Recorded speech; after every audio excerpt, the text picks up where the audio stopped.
কটি মার্কিন প্রতিষ্ঠান সম্প্রতি স্বীকার করেছে যে গাজা উপত্যকায় বেসামরিক নাগরিকদের উপর চালানো আগ্রাসনের সময় ইসরায়েলকে হাজার হাজার MK-84 ট্রেন্স ব্রেকিং বোমা সরবরাহ করেছিল যুক্তরাষ্ট্র।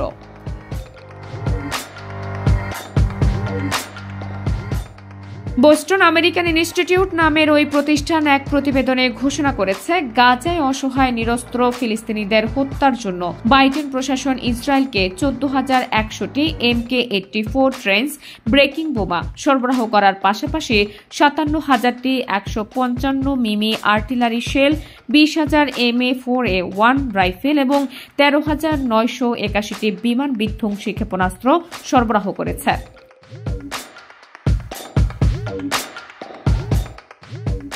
মার্কিন গণমাধ্যমের প্রতিবেদন অনুযায়ী দেশটির প্রেসিডেন্ট ডোনাল্ড ট্রাম্পও সম্প্রতি ইসরায়েলকে 1800টি 2000 পাউন্ড ওজনের বোমা পাঠাতে সম্মত হয়েছেন, যে চালানোর উপর নিষেধাজ্ঞা দিয়েছিল বাইডেন প্রশাসন।